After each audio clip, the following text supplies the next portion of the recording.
Time is 7:01. We'll call the meeting to order for the Thursday, November 14th, Nottingham Budget Committee. Please rise for the Pledge of Allegiance. I pledge allegiance to the flag of the United States of America and to the republic for which it stands, one nation, under God, indivisible, with liberty and justice for all. Thank you, and we'll start with Donna for roll call. Donna Danis. Robert Kelly. Karen Quinn? Tim DeBrio. Owen Fred Gray. Michael Kelly. Jeffrey Morrison. Sandra Jones? Charlotte Fife. Jill Eldridge. Danielle Wood. Excellent. All 11 members are present. Public comment from any of our massive amounts of public out there. Not seeing any, we will go to proposed budget presentations. Anybody from the recycling center? I'll be presenting, so if you want to Okay, after the rest of my budgets. excellent. We'll start with police. You get to go first this year. Wow. How about that? Showing up You're as it last. hurts. And I made it, so we're There you good. go.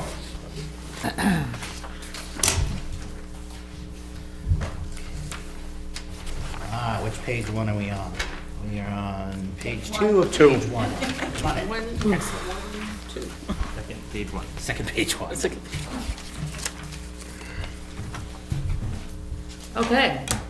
How's everybody doing? Good, you? Good. Pretty good. Can't complain. Everything's going great, so. Do you all want to go line by line?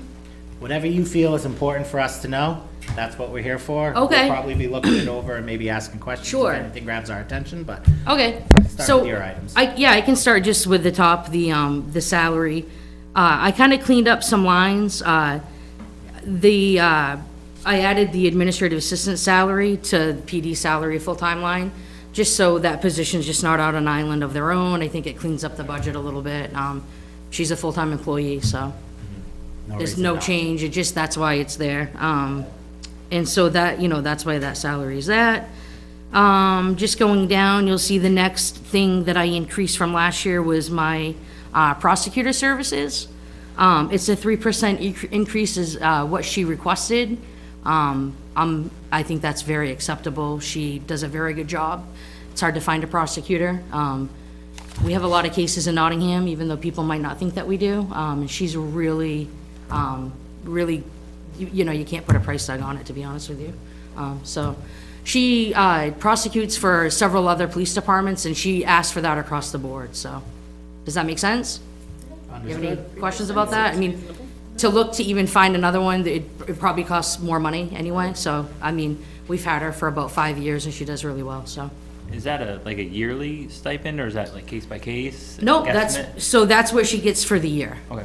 Yeah, for the year, that's her salary. So that's pretty good. Yeah, I mean, If it's, we had again, a big it's, deal thing, she wouldn't get any more money than that, right? what's that? If we had a big deal thing, which we could, anybody could, she wouldn't get any more money than that, and that's a fair price for Right. just regular work. Yeah, I mean, like I said, she's in court pretty much every week for us, so, I mean, it's pretty important. I Yeah. just want justice to be served. Yeah. I don't mean to, yeah, so, yeah. And then just moving down, the other thing, everything else stayed the same. I did increase the training line, you'll see from last year, $500 to reflect again the increased training. If anybody, those of you who are familiar faces who've been on the budget committee understands that police officers have to have required training in many aspects of what we do. I could run the gamut on it and tell you, but we're required even by police standards and training to have so many hours. And so when you take my staff, including me, however many mandated hours, and training costs money. A lot of training we can get for free but some training we can't, and everything went up. So that's what that is. Does anybody have any questions on that? Okay. And then the next one, again, that I went up just a little bit on, is uniform, my uniform allowance. Again, everything that we carry, our uniform prices went up. I mean, the shirts went up money, pants went up money, everybody's charging more money. So when we go there and we, outfit ourselves and we have to get new boots or whatever the case may be, it costs a lot. So I upped that a little bit, trying to get trying to make sure that we have everything that we need, you know, that line item includes like our Kevlar vests and stuff like that, so everything's very expensive. How much spending do you anticipate more from this year? You got about 2 months left as of this report, and you're pretty much at your budget. Yep, So so do that's you- it, yeah. I So don't anticipate, that's Right. about what you're planning on Correct. spending this year? Okay. correct. Unless like somebody rips a hole in their pants, Yeah. I mean, Down which there. could happen, but we'll make it work, so. And so you see why though too, that we need to up it, so we're gonna go over it and we're gonna, Yeah, more I was asking the question to get at, are you gonna significantly go over? no. That's all, which would No, make very you wonder cognizant if of it and- 200 was enough, that's all. It is, yep. And then, like I said, everything else stays the same. I did, if you look at it, for like office supplies, I understand we were on a default budget and we had many meetings after and we had to make a lot of cuts, so. That line was cut, I brought it back up to the level that it was at, so I put it back at $2,000. There's many reasons why I need it. I can go into specifics, toner costs a lot, I mean, literally just ink for printers costs a lot of money, everything that we do. You know, everything in the cruiser, we use e-tickets, the printer paper costs a lot of money so, you know, again, I'm just trying to make it make sense, so. So, there's- Yes, hold on yeah, that one, if 2020, so you had 15 approved, 509 spent. right, because I've 2000 been very, I'm trying to be cautious of Yeah, so it. what did you not do, or where did you sacrifice? Yeah, so we haven't bought any toner yet, or any, we're all, like, we're running low on all of our printers. Using Like, it's leftovers. like, you can't see it, like, I'm not, so what we've been doing is trying to, like, with the cruisers, trying to just swap out the printer paper to make it work, because it's really, really expensive. So, yeah.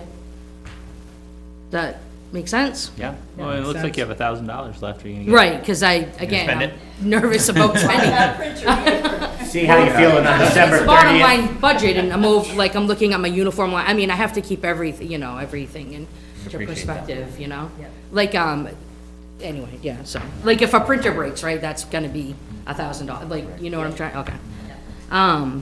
Trying to be safe, but it will be spent. And then just again, going down, the cruiser maintenance line, again, and I get it, because of circumstances beyond our control, was cut. $1,000, I brought it back up to $8,500. I don't think I need to go into detail again, that you just can't foresee what will happen with a cruiser. Right. These things cost a lot of money when something happens. Thanks for you know. pushing for the warranty on the. We did, yeah, and so we had like an anomaly situation with our 2023 Cruiser, where like the transmission went pretty much, it was like $5,000, that's rounded up. And they were initially not gonna cover it because it was 200 miles over warranty.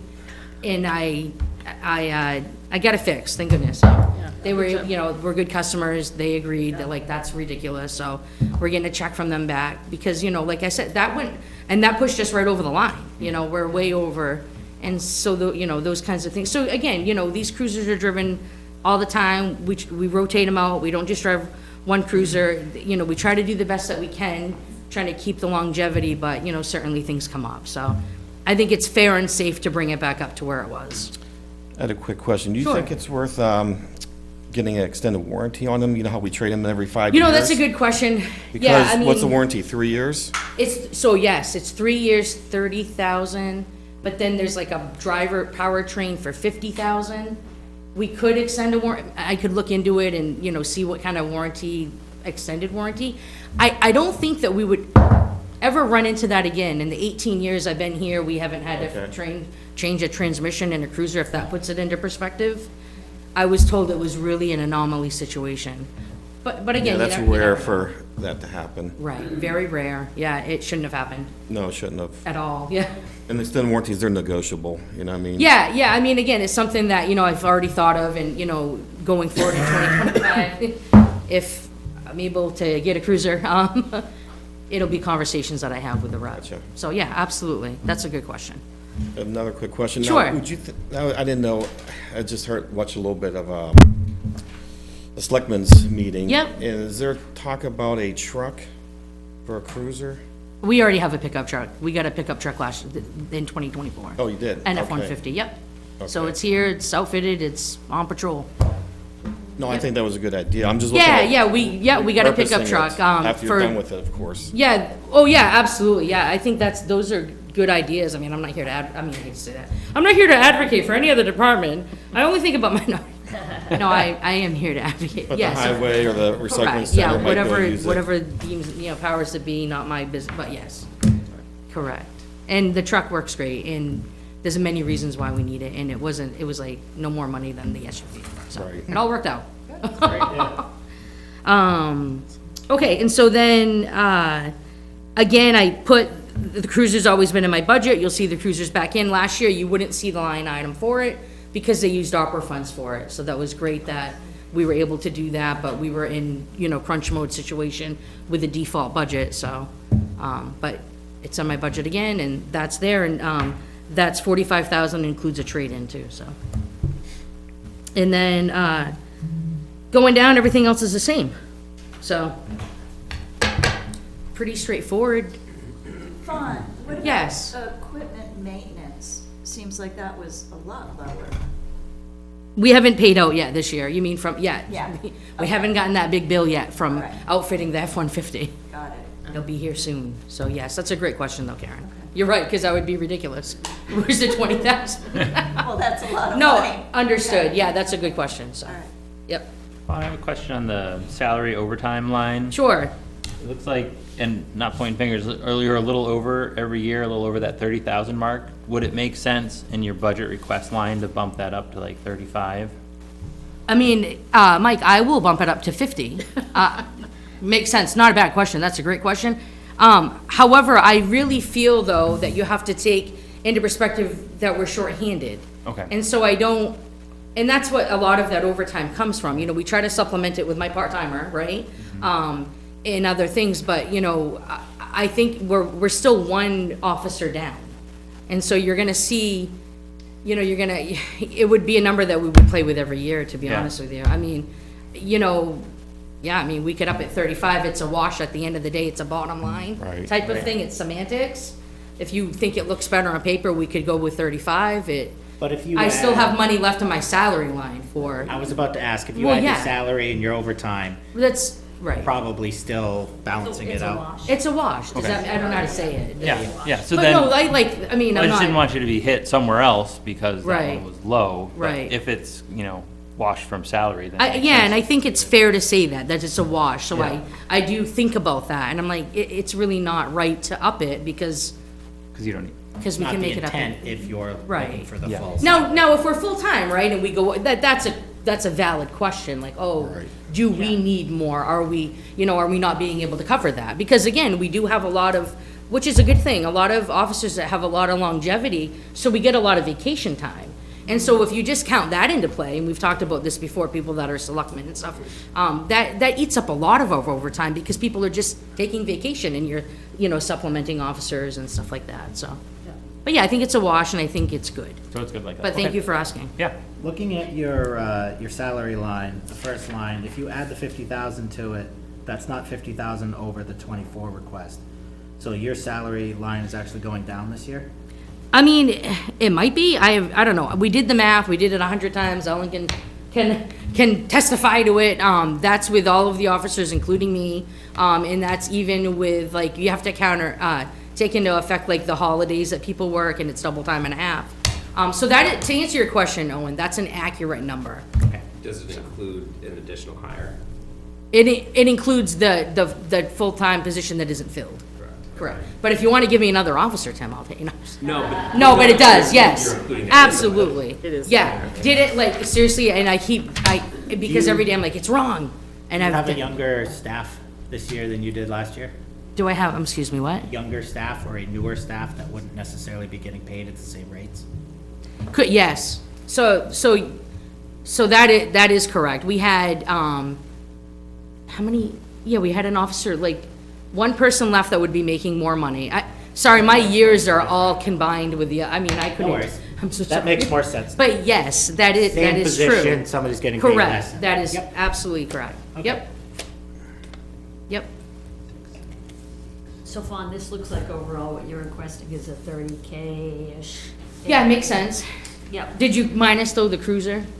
Oh, no, good point. Right, I think that's a valid point, because that was cut last year, and it's always been in my budget, so. Okay, so my question is, Yeah. it looks like you've been pretty conservative, so what did you not include that you really wish you had included?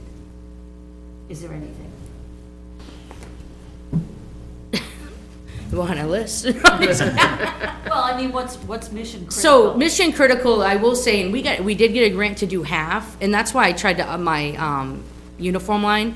I would like to get everybody new vests, new Kevlar bulletproof vests. That's easy to say. And so we did get a grant, so they will do half if we do half, but it's still thousands of dollars because there's 8 of us and whatever the case may be. So something like, again, vests, and we got grant funding for half, and we have to use it in 2025, so yes, if we did up that line a little bit more, then I can get everybody a vest, which is what we need.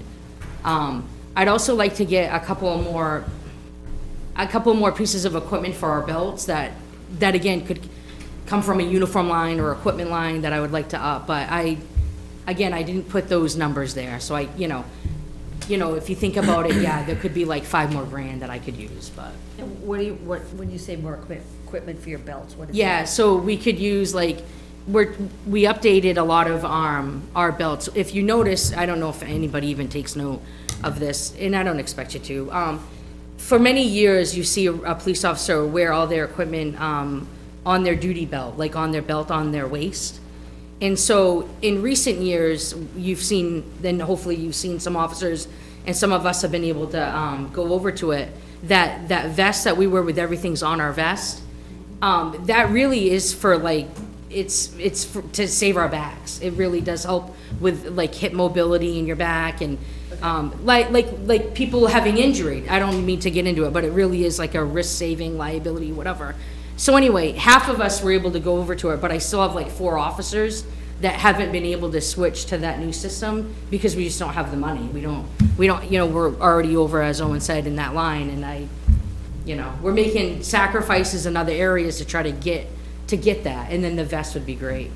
Because what the Kevlar vest is, what you see us wear, it goes inside of that, and that's the bulletproof vest that protects us from getting shot.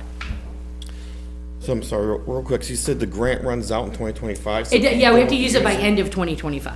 So if you don't use it, we lose half of Correct, yeah, so that's a big- we'll lose half that money, yeah. And how Which much is a lot of money.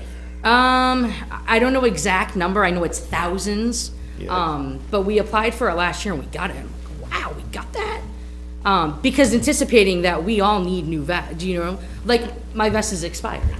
Right, And right. again, we can have a discussion all day about that, does it really, but, so that's that. Instead of putting it into Yeah. the budget, would it make sense to put it on a warrant, a Yeah, specific so- dollar amount for vests and equipment? Sure, we could roll the dice and see how that goes, But the warrant articles this year are gonna be included Right. under the tax cap that we have. Correct. Whatever tax cap we have. The warrant, so that game that we've been able to play isn't gonna work anymore. That's a new That's right, I knew, we didn't quite understand it. Well, No, she is correct, yeah. except for the fact that what that does, yes, it has to go into the tax cap calculation of the budget committee presents, right? However, it's giving the voters the option of saying, yes, this is important enough that we know it's gonna be more than the tax cap, but we're willing to do that. No, you can't. No, we can't go can't- over we the can't. tax cap. The voters, Fight, but the voters could, right? somebody could Right. petition to add the warrant on, Yeah. but we cannot Right. put it forward. Right. I have one question for you, Mhm, Chief. yeah. So, and I think we've seen this across a few of the departments, including even highway, is that your gasoline, right now, you're only 33%. Right. Year to date. Would it be realistic to maybe So we, actually drop that down? So we talked about that. I mean, I think that's what you're gonna have to do, if we're speaking, right, transparently. If we're on a tax cap, right, and we can't sustain what we're doing, that would be an area that you probably could cut. I just get being nervous. realistic. Yeah, no, I know, and I, yes. Or keep that and use it on vests. Yeah, clearly, right, it's a bottom line budget, Yeah, right, so, right. yes. But, I just, yeah. you know, I think that the bigger thing is, and again, I'm not here saying either way, but I've been saying it, you know, it's hard to sustain what we're doing with that cap. It is going to be very hard. Things cost money. For my department, I mean, again, I think that it would be for every department, but when our equipment costs more, when the things that we use, the tools to be a police officer cost more money, you're putting a price tag on safety, you know, and liability. And if you cut somebody's training, you know, the town's real big right now, and I hate to say this, about liability. So you need trained employees to know what they're doing. Because if you're not, and you make a mistake, what does that do? It's gonna open up for stuff like that, so, So for the vests. yes. If you, did I hear this correctly? Like, Yeah. if you put what you really wanted in there for the vest, it would be an additional 5K. Yeah, realistically. And Oh, yeah, at least they're to be Yeah. thousands apiece, Yeah. 4,000. Yeah. But you're giving up half of it if you don't get it. That's a lot of money you're Right. giving Yeah. away. Yeah, we'll get half, so. Yeah. That's huge. It is huge. And I will say, we've gotten like we've done our due diligence at the PD, and we've got like $30,000 in grant funding for body cameras, printers, everything that I do my best to get grant funding. Right, you can't be out there with an expired vest. Right. I mean, that's just not acceptable. It's simple. Any other questions, Chief? Yeah, but everything else make sense? So, good luck, you know. Oh, I do have, the emergency management budget, I'm part of that budget too, one more question. oh, sure, yeah, absolutely. On the Yep. vests. So you said yours is expired. It is expired, How many others are expired? just mine. Just yours, okay. And what's the shelf, like, they run 5 years 5 or years. something? Yeah. So okay. Yeah. How So many is that how others the- are close to being expired? Oh, so yeah, there's like 4 of us. It's four other, I don't wanna name it because I'm thinking in my head, hold on. Yeah, yeah. There's at least, including me, there's 4 officers. Coming up. in the Coming next- up, yeah, absolutely, Okay. yeah. Is this something going Okay. forward you might be able to ask for yearly, roughly speaking, since it's a 5-year cycle? Get it. I mean, Sort of staggered, 2 you know, vests a right. year roughly? Yeah, I mean, obviously, I've been trying to play catch-up for 4 years as being right, with everything, I Right. hate to say, it, Understood. yeah. So, yeah, I mean, obviously, there's something that I can do to, figure that out. I think just something like that should definitely just be in the uniform line, you should plan for it, a couple officers needed a year, that line might go up, I mean, that's just common sense. I think why we're such in a pickle, and I hate to say this, is because of the cap, and we're so scared. I don't mean to speak for everybody else, but we're so scared to raise our lines because we know we can't. And you can't, and I hate, again, putting things on warrant articles that we still have to follow the tax cap. It's not gonna work. I mean, you're right, you're leaving it up to the voter, but I don't know. It's very difficult, but I don't know. Did I answer that question? I get to go off on a tangent. I'm really sorry. This is your time, so. What you're here for. Yeah. It's all about you. We need to hear too. You only see me once a year, so. Switching to emergency management? Right, emergency management, I must have something in front of me. Yeah. Hold on a second. No, I got it. Huge changes from last You year. could just take it slow and go line by line. Yeah, let me make it, so nothing changed, right? Yeah. No, it's the No, same. it's fine, yeah. I will say that, obviously, that's a new rule for me. This year I did, take several classes, free classes, like from Homeland Security, and, took some ICS classes, some, classes, in Chester, 2 classes, directly related to emergency management, because, it's like, what is this, So I guess what I'm saying too, and I just want you guys to understand that our emergency operation plan is severely outdated. It's from 2016, and it needs to be updated. They're only good for 5 years, so it is my intention, Ellen is aware of this and is assisting, that in 2025, that we update it, we update that. When we do that, that will help us, just so everybody knows, to educate you, get a lot of grant funding that we're just not eligible for because we don't have an updated EOP. Like huge grant funding, like funding for, having our, things that make sense when there is an emergency, like having a warming shelter, or having cots and beds, or just different equipment, or, computers and phones and a lot of things that we just don't think about, but if that day ever comes, we don't really have any of that. So we really need to get that. Do you do all your own grant writing? Yeah, me and Corporal Alvarez do it. Yep. There is grant funding available for that LEOP update as well. Yeah, yep. If, huge grant funding, like for instance, and I hate to bring it up, like our school doesn't have a generator, but if we had an active EOP, they'll reimburse us 100% for a generator through like FEMA or whoever, like the government, you know, Brick funds or chasing down those other EON, yeah. so. So being proactive will I think actually it's save us huge, yeah, money, I think it's really like, again, if you think about if there was ever a major event here, where would we put people? We can't put them at this school because you can't, if we have no electricity, because we have nothing, so. Who can help you with the emergency plan update? So so there's somebody, what do they call them that's gonna help us out? Stratford Regional will actually Okay. help us. They helped us complete the hazard mitigation plan update that we did this year. And there's other outside consultants out there. It's just a matter of picking and choosing. Once you initiate the grant funding through New Hampshire Homeland Security, Right. and we pick the contractor, they tell us what the award amount is. We're subject to like 50% in like kind donation. Right, we'll get reimbursed, yeah. Participation from elected officials and public members to help come up with a plan. So between the funding and the in-kind, will that cover it? Yes. Yes. Yeah, there Right, should be the pay- no yeah, monetary right. cost to the town, other than Yeah. the time of the people that participate. Mhm. We did this in Manchester and we got all of the light funding covered, and that's on a pretty big emergency management. Yeah, And one of the things that we had to do is different departments all had to show up to meetings, because we Right. didn't count. yeah, it's important, I got to go to a bunch of meetings. yeah. I mean, again, though, but it's important that we have it. You can I make it can't- happen yeah. even at the large scale down Yeah. to the small scale. We That's we could put people here, couldn't we?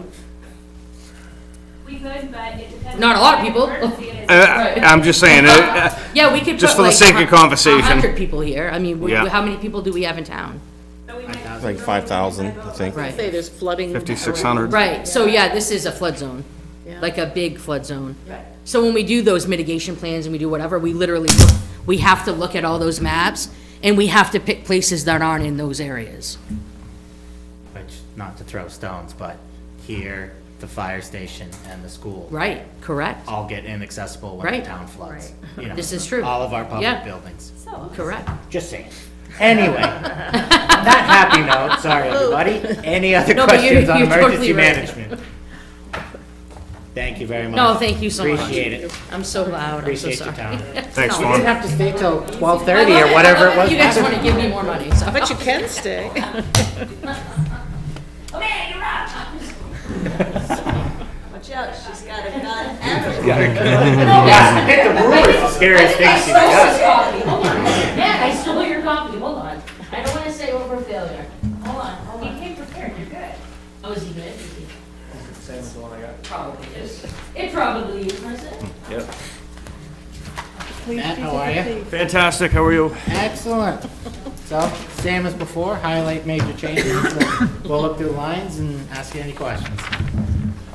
Major changes, I think the major changes were we were trying to get rid of the publication line, number 182, and just add it to protective gear, because the prices went up, so the budget the same. Other than that, there was no significant, I don't think there were any changes. We were just trying to keep it level. There's some money left in the budget here and there. We were kind of hesitant on spending quite a bit. There's stuff that needs to get spent before the end of the year. So it's not gonna be looking as good, but we're still not gonna go over. Certainly looks like the salary line's what's keeping you well under. Yeah, I mean, I think it was only one line on here I think we went over, or two maybe. Maintenance Part-time, and the third line down, pretty well over, but balanced line with down, full-time part-time salary. salary, is probably yeah, not. exactly. So kind of the same deal as Fawn's in, you know, we're down employees and trying to fill it with per diem help. Yep. How many full-timers are you down right now? Right this minute, I'm down one. As of 7 AM, I'm down two. Today is one's last shift. So, always playing the game. And how long have we been advertised this time? I think only 2 weeks, but nothing, so there's no applicants coming in anywhere along the line. We're finding our per diem help's getting poached to all the neighboring towns for more money. That's what's happening. So significantly more money, like $5 an hour more money across the board, so. Hard to sneeze at. It's hard to get them to want to come to work here when they can drive an extra 3 miles for $5. What's the note on the chief's salary line? What is the note? What's the plan? Your note? Do you want me to come up? and Yeah, say- come on up. Come on up. Not Increase to- question mark? Not to hold Matt accountable for this, but there's been a lot of discussion. He was gracious enough to step forward into the chief role from the deputy, and he's done an excellent job, but we knew it was not a permanent solution. He has his own life, his own business to run, and with a full-time staff, once we get up to potentially full-time staff, they need some leadership up there. They need somebody that's going to be there to kind of touch on all the shifts. He's doing the best he can, but there needs to be more consistency. He realizes that, we realize that, so because of the way the organizational structure of the fire department was established by warrant article in 1995, it says that it's an appointed position, it's a stipend position. It's been stagnant at, $10,000 to $11,000 for several years now. Realistically, to get a qualified administrator in that position, even if it's a part-time role, they're not gonna do it for that. I think that's a reality, so the question is how do we get to that point on a 4% tax cap on an already shortened budget, default budget? So, for the $11,000, we can try to recruit somebody to maybe start transitioning, so Matt can kind of phase out and decide what he wants to do, or. But I think to clarify too, the department right now is under a volunteer structure. Absolutely. And it has transitioned to. With 6 employees. full-time employees. But the structure. Which is a funny per structure. RSA that was passed by the town 20, 30 years ago. Was it based on that. Was under volunteer. So Yeah. we've transitioned to it without actually changing how it can work. And if I remember correctly from discussions last year, it takes an act of the legislative body to change how the fire department is set up, correct? And we weren't prepared last year. The Board of Selectmen and myself were trying to figure out how to move forward, and just with the temperature of the town, with everything else that was going on, it was a tough situation. So we put it out there as not a way to get Matt in particular an increase, but to say, hey, we need to move forward. So if you're looking for a qualified professional, you're probably looking in the neighborhood of $30 to $40 an hour. For part-time, $60,000 seemed to be like a price tag, like a target point to find that qualified individual. But I don't think we did a poor job at trying to present that to the people, and because everything was kind of pushed through at the last minute of the budget process, it wasn't well received. So we want to try to make a better stab at it this What year. are the restrictions on those 6 full-time? What are the restrictions? Yeah. What did the warrant article say? Do those have to be? Nope. Is that exclusive of any sort of chief-type position? So could one of those 6 potentially be looked at as a chief? Yeah, that's what I was thinking too. But the structure of the fire department, the way the chief was hired, the way the chief was appointed, Yeah. that was all If- done on this. Yeah, so That's if not we part went of and the did a warrant article to adjust the bylaws and change the structure, one of those vacant positions could be looked at to supplement that line. Absolutely, and then the to actually following create a year, you could full-time chief bump it position to another. potentially. Correct. Okay. You need more than 6 full-time to run 24/7. So all this talk in town that we voted for 24/7 years ago was wrong. It was voted for 24/6. Sunday was always left vacant, covered by part-time or per diem help. So we're trying to cover 24/7 with 5 guys, 4 guys, and per diem help. Yeah. And it's just, Doesn't work. they need direction. I mean, I think a lot of that's to do, that's why we can't keep people, they just, too much freedom. They can't. Right. Yeah. So there could be a warrant article to change the structure, Yes. right? And then we could use one of those positions as, To fill the chief's salary. is that something that the select board is considering? I think we need to get step 1 done first before we can move on to step 2. Because I think that's what we Get tried to that do last warrant year is article just down. get some money so that we can So- look for somebody So to fill in that role. to change the structure, it takes 1 year to go into effect. So that's the hurdle that we have to get over. You have to change the organizational structure and then you need to plan. So there's no, I think that the good way to approach it would be if we can get past that first hurdle, then you can start transitioning somebody in on a limited So part-time the basis. first, so the first hurdle is changing the structure, and is that something that you guys are considering for this year? Yes. Okay.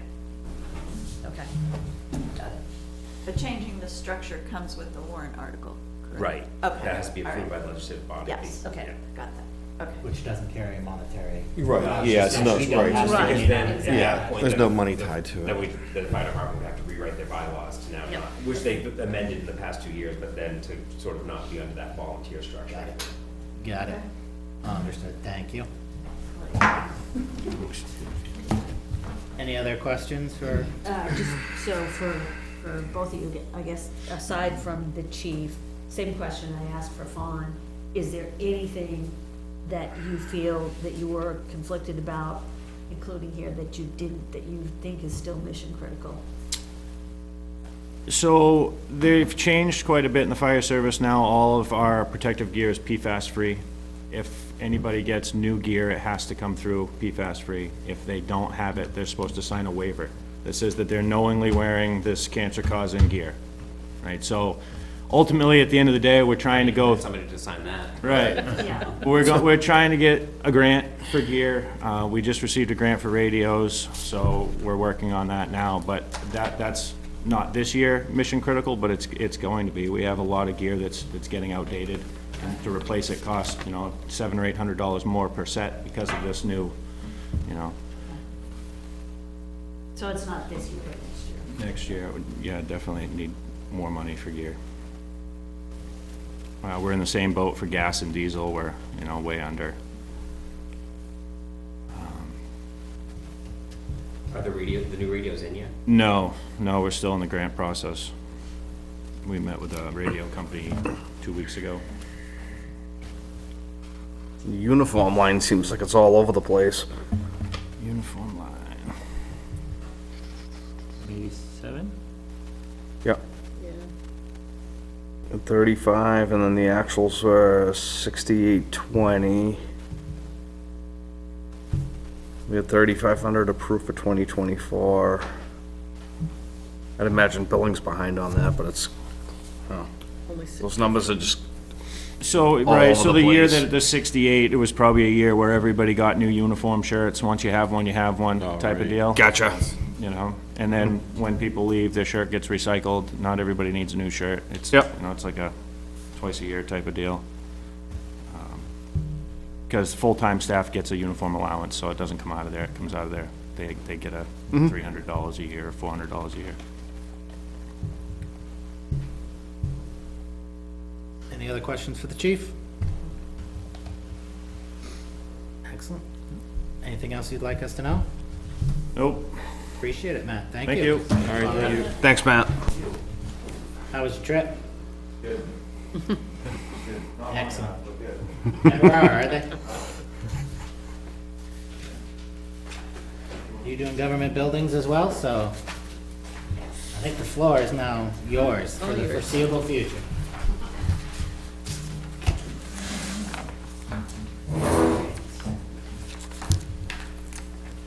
Is there one in particular you want to start with? Start with the first page, how about that? Recycling? First page one? First page one, The original, original, the OG page one. the OG page one.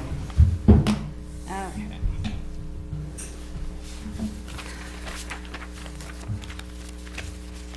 So let's recycle. Let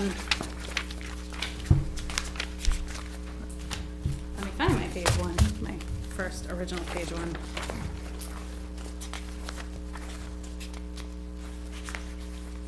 This one up here.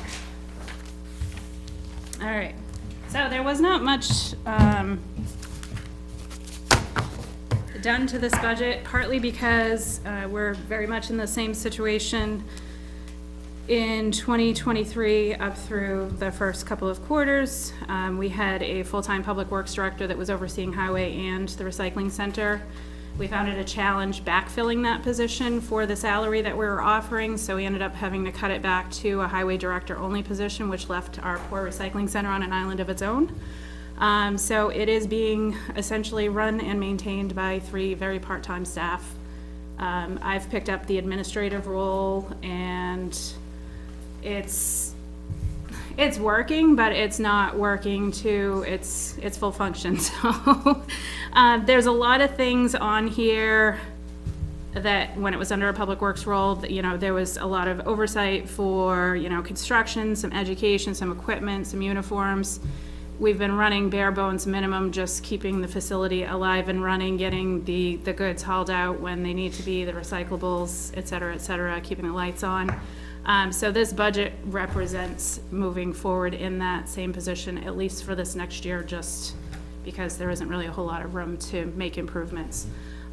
Realistically, it would be nice to be able to incentivize the positions for the part-times. I mean, we're paying very, very low wages. I mean, equivalent of what you would see in a fast food restaurant, and you just, you know, you're not gonna be able to find somebody that's willing to go in there and really manage the facility and do the best for the goods, you know, to bring the revenue back in. So it's doing the best that it can. So essentially what I've done is just moved a couple of line items around from within, stuff that was not being expended, to kind of cover some of the overages. And even since I created this budget with the new expenditures being posted, I mean, you're gonna see some line items that are even over what I've proposed. So, I mean, honestly, the salaries is based on the 3 part-timers working about 31 hours a week. They're there 3 days, open to the public, about an hour before the facility. They go in and prep, and then they're in there on a half day on Mondays to get the containers and everything ready to go out and swapped out for reopening on Thursday, and then they do whatever else they need to do, so. 31 hours is an hour below full-time, correct? Well, technically, full-time with benefits would be 35, Well, 35, But, okay, yeah. so we're a couple below. yes, 32, they could So be we're eligible. basically already pushing them to the very Yeah. limit of where we can be at anyway. Your budget looks like the bottom line's changing $1,000, Correct, increasing $1,000, which is about 0.3%. correct. What might your recommendation be if there was a salary adjustment? I would like to see some type of a pay increase granted to these individuals. Most of them, I think the one employee that's been over there the longest, is 2 to 3 years tenure, and the other ones are a year or less. So they're pretty much at, close to what they started at.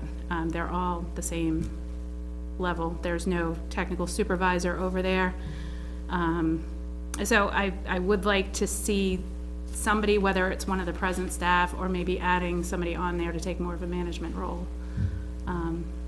Just the day-to-day operations, so.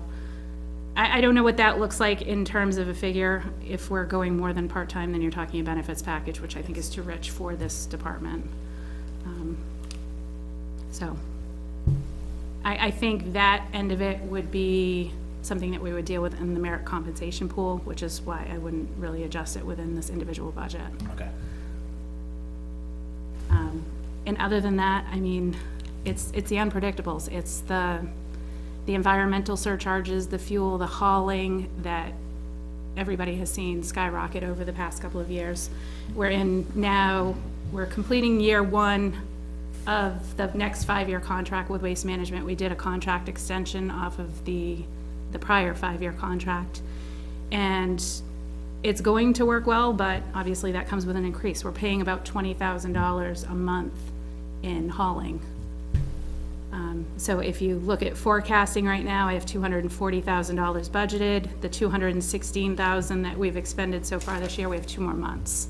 So another $40,000. I think I'm gonna be short there. So it's just a matter of, you know, can the rest of the line items that are there kind of as a placeholder for something to happen, whether it be maintenance or what have you, can that absorb that bit of an overage? That's how we've been kind of running, so. Are we making any profit whatsoever from recycling? I haven't been able to fully analyze that yet. There is not much that, I mean, obviously, like our aluminum cans, our scrap metal, those are a given. We get very little on paper.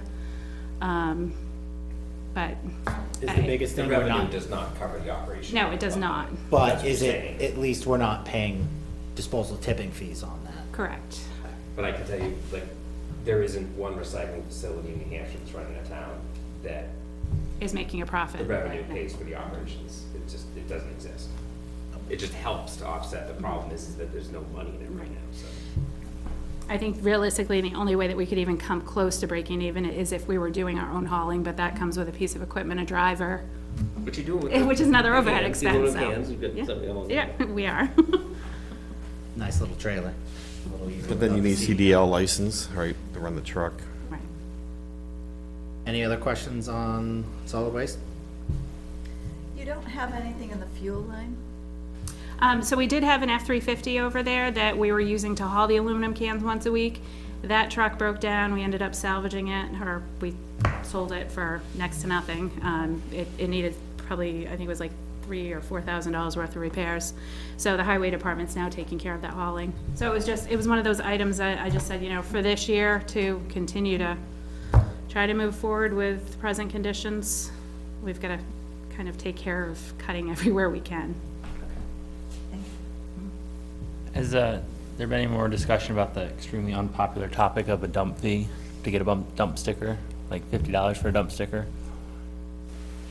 In the grand scheme of things, Would it make a difference? no.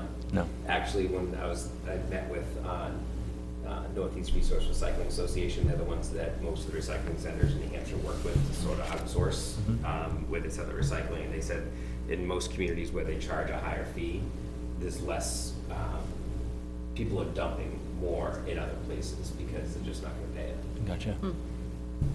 And that would make sense. That's exactly what people would do, because They're already doing it now. even they're if it's already free. doing it now. They don't like that it's not open when they want it to be open, so they dump wherever. If you wanted $5 and it's open when you want it to be open, then they'll really dump wherever. Yeah. I'm surprised they don't dump it in front of the gate. You'd have to say $10,000. That happens. Something to say, hey, that would be great to have, because I'm not sure what the usage is there, but like, again, 2,000 people using it, whatever. And it's not something that you can educate people to understand that it's their own service, for their own benefit, that they're doing this.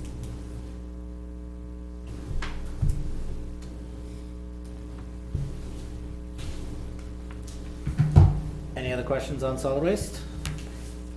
Next. How about buildings? Yeah, it's, the fifth page. Yeah, I found it. Starts with 107. Yes.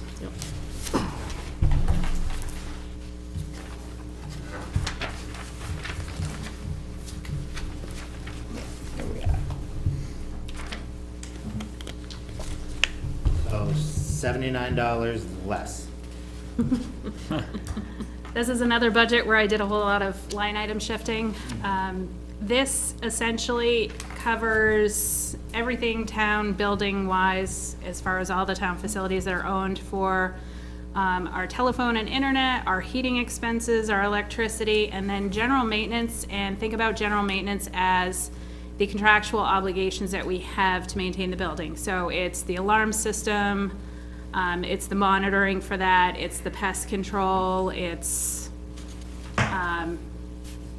small repairs that might come up if a handle set breaks, if a toilet plunger breaks, not a toilet plunger, but, like the guts of the toilet breaks, it's little things like that. Whereas our larger maintenance, deferred maintenance that we're dealing with is primarily being tackled through the Building Maintenance Expendable Trust Fund. That would be dealing with any of our HVAC and, larger repairs. So, annual maintenance of the boilers and the HVAC system, that would be general items that come out of these maintenance lines. The cleaning of this building is included in this, as well as like snow removal. So, again, just a whole lot of line shifting based on projected and actual year-to-date expenditures. Some lines haven't changed for years, and you try to go back through and see, forecasting. We know that the electrical, or the electricity rates are kind of like ebbing and tiding. They'll go up, then they'll level back off, so it's just a matter of just seeing where those have been over the past couple of years and fine-tuning adjustments here and there. We are doing due diligence. We've been putting out the fuel oil and the propane for bid annually, and we've been getting very competitive pricing from Irving, which has been great. There was only one year that it didn't get put out to bid. That was in 2022 going into 23, and that was just in the transition between the town administrators that it didn't get put out, so we were paying rack pricing. So that year I just kind of use as a wash because we were paying whatever the going rates were at the time, and the fuel costs were extremely exorbitant. So now we have a pretty good feel, especially with new boilers in place, here and at the fire station, what our consumption levels are. So, like I said, things have been adjusted accordingly just to kind of count for those things. Any specific questions? Well, I know this is an old building, but does the electric seem high? Have we ever had any sort of an assessment done? We have had assessments done. I'm in the process. Energy Management Consultants, who is the energy management company that is, they're consultants for Eversource, who's our provider in this building. I met with them recently to talk about doing a lighting retrofit upgrade in here, which would bring in LED fixtures. We had one done in this building 13 years ago. I just got the quote together for here, the recycling center, and the fire station. There's a whole lot of good funding out there available through Eversource. This building actually did not come in as a good candidate because we're actually at like a really low usage fluorescent fixture, even though they're still fluorescent. So for about, I think it was like, off the top of my head, I think it was about like an $85,000 project to replace all of the lighting in here and in the police station. We were going to be responsible for about 50,000 of that, and then we'd get the other 30,000 back in rebate. The only building that looks like a viable option under this program right now is the fire station. They did their retrofit, I think it was a year after this building, so shortly after it was constructed. And that one, to do a full lighting retrofit, I think is going to come at a cost to the town of about $6,000. And what's the savings, though? What is the savings? Yes. I mean, it's really difficult to tell what the actual savings is because we're solar. So we get so much of it reimbursed back to us. Okay. But we don't, I guess the bottom line with this building in particular is the solar savings don't absorb all of the electrical costs, unfortunately. And how about delivery fees? That's usually, I pay more in delivery fees now than what I use. Before, 20 years ago, it wasn't that way. That's something that we have to look into. We've been with various providers throughout the past, but I think we've reverted back to Eversource as a supplier for the delivery. So that is something else that this energy management consultants can kind of steer us in the right direction for who can give us the Like a best deal on co-op or that. something. I had that, and it switched back automatically. It was confusing. Yeah, I think they're short-term contracts. They're anywhere from Yeah. like 1 to 3 years, and if you don't renew, then it just reverts back to the provider. And I think that's where we're at right now. Is this consultant able to look at green credits, additional outside green credits that can be spoken for? Looks like maybe you're at about 1/4 of a megawatt a year, which isn't a huge usage. But there are RECs that green energy generators are required to put out into the market and give people. So we would literally just get cut a check based on an agreement. The last pricing I saw on short-term contracts with Hydro was like, I wanna say it was like 0.2 cents on every kilowatt hour, so it's not huge, but it is just a check that gets cut to the town. Okay. Is it different because we lease though? And that's what I was just gonna question. So when we put the solar here and at the fire It's not- Has station. anything to do with the Okay. solar. This is from outside additional sources and it's based just purely on your usage. Okay. So essentially, green energy is required to give part of the savings or part of the money that they're getting from the energy manufacturers in the area, the supply companies, the Eversources, the co-ops, the whoever. They're required legally to give out so many credits, and they actually just cut checks to different municipalities or higher level users. So it's just something to ask. But it's something you have to initiate, it's not gonna be a freebie. Nope. Okay, so if But you, it doesn't actually cost you anything. okay, so I can look into that, because I'm sure that they must be familiar with it. I'm sure they are, just ask them about it. I mean, obviously, the only reason I know this, we just went through it where I work, and it's a bigger user, obviously, but we're looking at getting $200,000 to $300,000 a year just in checks that get cut to us for doing nothing. It's the weirdest thing, I don't get it. Well, that would be nice, even if we could get like 1% of I'm that. hoping it's, you know, even if we can get $10,000 in revenue, it's something that you just would be don't great. have to do anything for. Right. And there's no standards that you have to meet or anything for No, that? it's just usage. People generating green energy are required to give back and pay for people using the green energy credits. It's part of the legislation. Well, I will certainly look into that. I'll get the right terminology so you can ask the consultants the right questions. Okay. I'm not the one who ran the project, I just know what the benefits are gonna be. So it'd be worth looking into. Okay, thank you. Helen, I have a couple of questions. Line item 107, do we have a long-term cleaning contract, and are we happy with the services? We don't have we actually have a month-to-month contract with our current subcontractor. It's through Citywide Facility Solutions. I think they're national, but we have a local branch. It worked for what we were trying to fit within that budget when we had a part-time employee doing the cleaning within the building, but it came with compromise. I mean, we were getting service 5 days a week, having an employee do the cleaning, and there was a lot more attention to detail. We were able to kind of monitor things a little bit better, whereas now we've contracting it, we're getting service 3 days a week. And of course, you know, it starts out great, and then it slowly dwindles, and then like the annual maintenance items that you're expecting, like for them to pull down the light shields and clean out the bugs, that doesn't happen without prompting. So, it has worked, but it's not a permanent solution, and we will have to probably seek services elsewhere. I do feel that like having an employee in that position, having a little bit more accountability, Yeah, a little more commitment. it speaks volumes, but. Thank you. On line 113, I see that the actuals for the Grange building was $1,520. That is, let's see, Yes. $1,520, that is correct. I actually brought the details, so if we had any questions, I could look it up.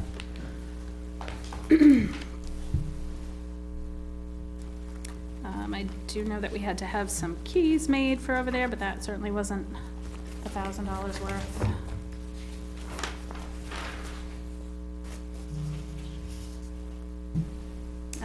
The Grange building, so we have a quarterly pest cost for about $135 each quarter, and then we had a roofing repair. I think Alan Trant reported to the Board of Selectmen that there were a couple of, what are they, ridge Is it caps? the ridge cap? Yeah. Ridge caps that needed Oh, to and be you did replaced on replace those. various buildings, and that was one of them, so that was a $980 repair. You're welcome. Thank you, thank you.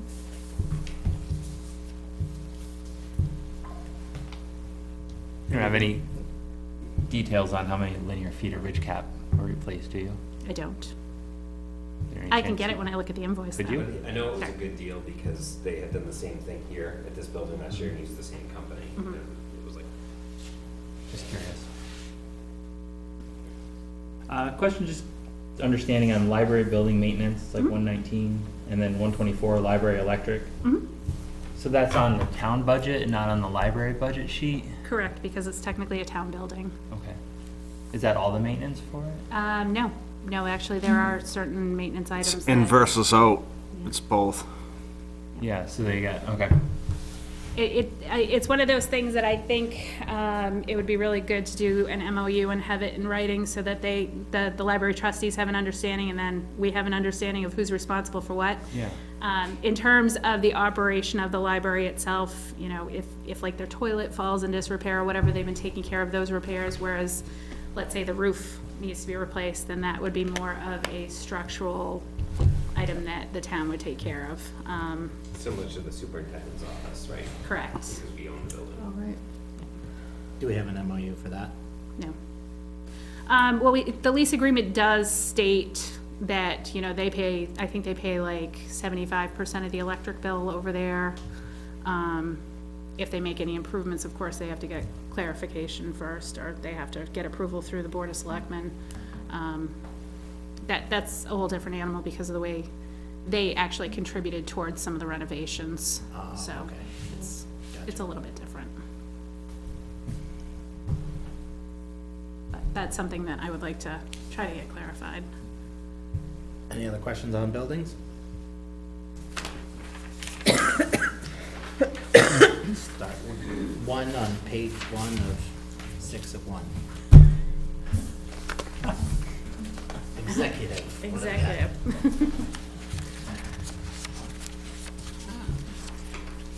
So the executive budget, this is another one that, it's incomplete. I will say that because our biggest variable right now is line item number 4, which is our merit compensation pool that was completely eliminated to meet the requirements of the default budget. So there were no raises granted in 2024. I still have it as a to be discussed because I feel that that is, again, one of those things that's in peril. We don't know what the future of the budget is. We don't have a whole lot of room to work with to meet the 4% tax cap for recommendation. So until I could really get all the budgets put together with the current salary and staffing levels, I really couldn't even put in the payroll taxes and the health insurance and all of those. So those are items that are still variables that I'm hoping to get firmed up with the Board of Selectmen when they meet on Monday. And then we'll be able to go back and see if there can be a plug figure added into this merit compensation pool. I'm unfortunately not optimistic. I know that you have a very tough job. Obviously, I walked into and was handed a budget that was already adopted for 2023. I proposed what I thought might be good to work with in 2024, and we got reverted back to that 2023. So it's a matter of, you know, just taking the baby steps now and just see what we can make work and hopefully move forward with.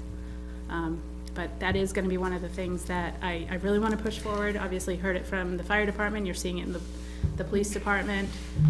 We've seen it in the highway department. Fortunately, we're back to full staff there, but it is all about retention, recruitment, retention over recruitment. I would rather try to keep present staff than try to continue to replace people. So in order to do that, we need to make sure that our employees feel like they're respected, deserved. I think it's a slap in the face. It is. To them. So without adding anything there, that would mean no salary increases for That is anyone correct. for the second year in a row. Correct. So that's my big TBD. So my bottom line does not calculate any of that in there. If I remember correctly, the merit compensation got, like, dumped off that line, like, immediately. When everybody was trying to meet it. It was like one of the first line items on there, and it was like, yep, that's gone. We're good. So, Well, there was a lot more fine tuning that had. it could have been some other trimmings in other places, in my opinion. There were, but I mean, like, you know, that was another situation. I mean, we were kind of at the point where we could not move any further, and that's when the police cruiser ended up getting funded through ARPA. I mean, it really did get to be some creative accounting, but Yeah. I was just surprised to see that big one go, well, hey, let's go down the line. Oh, well, ditch that and everybody's good to go. There was a lot more cutting than that, but. Yeah. I did go to one of those meetings. There If- were some hard discussions going on, yeah. I Yep. don't think anything was that easy. Yeah. That was just one that stood out to me. So what I'm seeing is, if I did the math right, roughly about an 8% increase. But I'm having a hard time seeing where that increase might be coming from.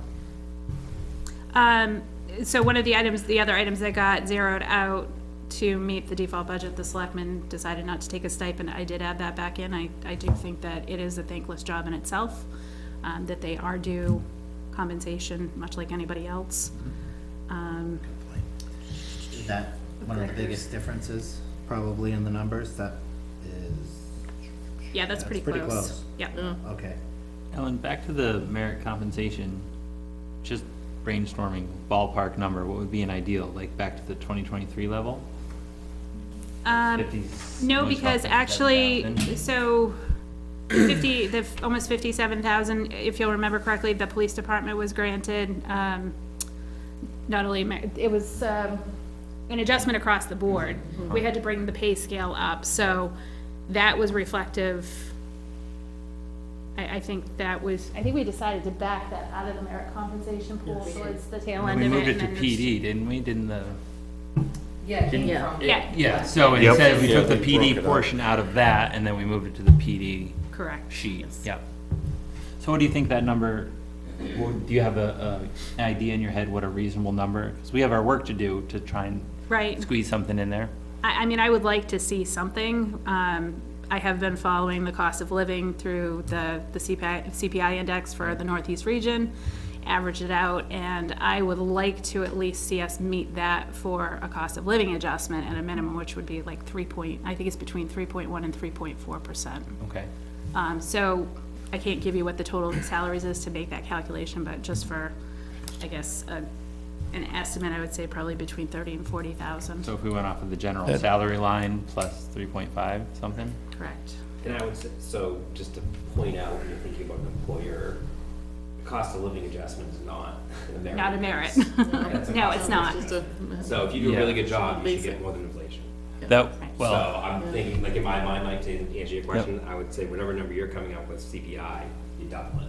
which would be great, but I'm thinking, yeah, so if we have a baseline goal and then an ideal, it gives us, you know, because I feel, I that's just, what- I'm afraid if the number's too big, we'll be like, oh, it just doesn't fit, so if we can, So I mean, if we did use a plug figure, I Agreed. think when we calculated the merit compensation pool last year, I believe I used a percentage factor of 4%. And that was covering all full-time.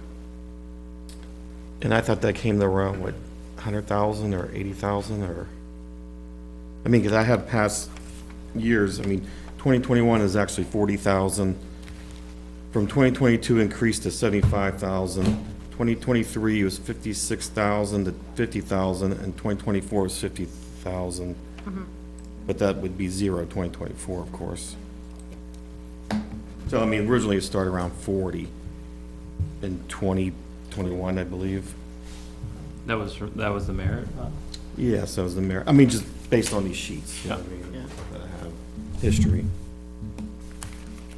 The number of employees stayed the same. I had 61 employees on payroll and 22 full-time. I don't know if from 2021 to now, I don't know if that's changed.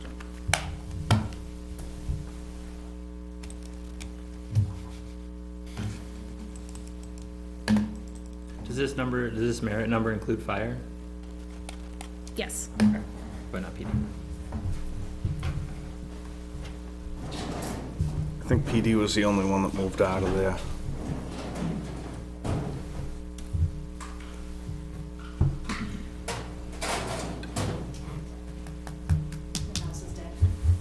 No. Pest control did well.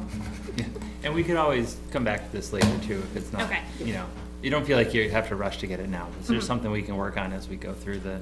Absolutely. couple So months? my plan is to, obviously, where you've split this into 2 nights, which was very good thought process. I would like to get everything compiled in the worksheet, which I pretty much have, but I do have a lot of these to be discussed. Yeah. And does it need to be plugged in? I'm hoping to get those finalized with the Board of Selectmen on Monday, so you will have the full working document on Thursday for review. So Yeah. our next meeting is scheduled for the 21st, which is noted to be draft budget review. Yeah. So I will Great. definitely have it to you Yeah, then. yeah, don't feel like you have to crunch something together right now, just Okay, something to thank work you. on. Yeah, thank you. Anything else on executive at the moment? Switch to finance? Oh, could I bring up one thing? Sorry. No. No, Yes, sorry. Copy machine, Yes. lease, $3,000. Is there another option? I know at the library, it's a different copy machine, I'm sure, but they went ahead and purchased their own because they were paying so much for a lease, and they looked over the number of years, they could have bought their own.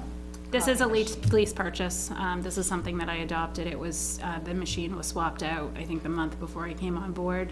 So we're we're like a year and a half into a 5-year agreement, but it is a lease purchase, so we will own it outright at the end of that. And then we just have to pay for, the toner and the copies. Okay, all right, cool, thank you. Hey, one more on the newsletter, Ellen. Mhm. So there's money in here for the newsletter. I thought that went away. So the newsletter did, but we had already, there was already publications before we got to the default budget. What you'll see for the expenditures is, the newsletter committee decided that they should refund those that had paid for advertising costs. So technically, the expenditure came here, there is offsetting revenue, so there is technically. Okay. So the refund shows an expenditure where it was actually not a revenue that was received. Okay. But there were 2 or 3 publications, Charlotte? Three, Three yeah. publications. So And- there was some expenditure, even though it was, And at that time, we were getting a huge break on printing, which we no longer have. So, quite a bit more money to print and mail. so depending on how the budget falls, it might be something that gets consideration to be put back into the budget, because we know the importance and how much it is missed, not having that information out there. Anything else? Karen, you good with me moving on? Next page, finance administration. Again, minimal increases, mainly just to factor in, support for some of our softwares. The finance administration includes our bookkeeper, the tax collector, the treasurer, our annual audit, trustees of the trust fund, our budget committee recording secretary. There's a whole lot of facets in here, but it's our accounting software, it's our payroll processing, it's the tax collectors, software, the invoice cloud that allows the online tax payments. That's what this pretty much is. So increases are pretty much reflective of, those requirements.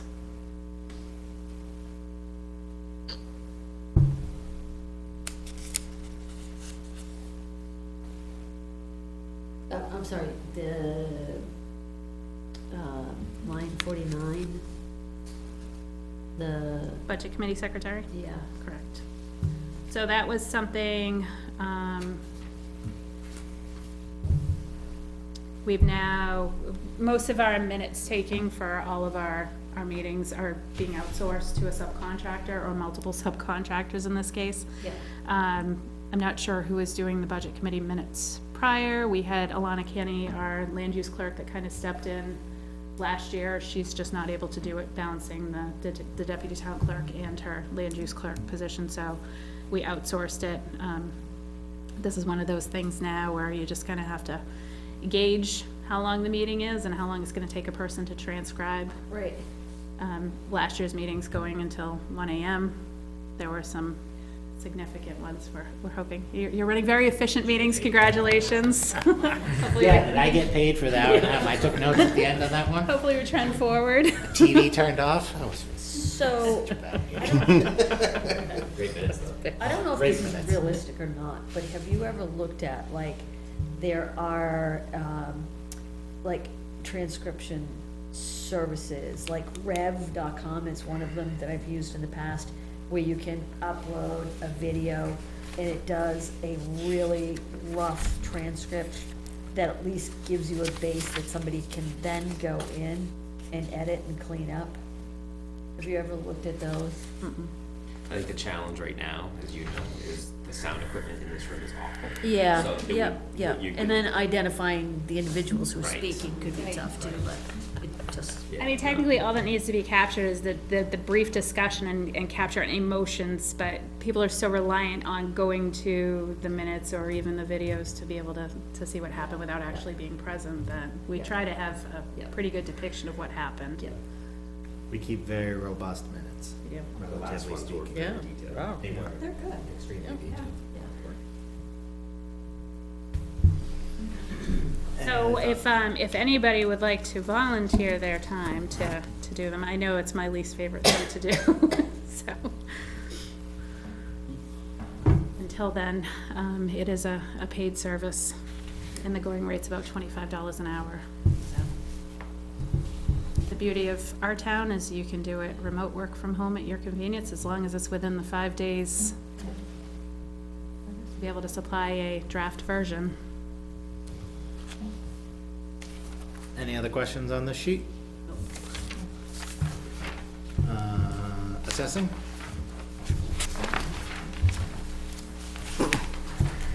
$100. $100. Changes. Yes.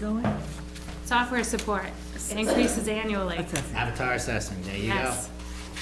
It's our CAMA software, that's our database for all of our assessment information, which I think ultimately people came to my house this year. goes to your taxes.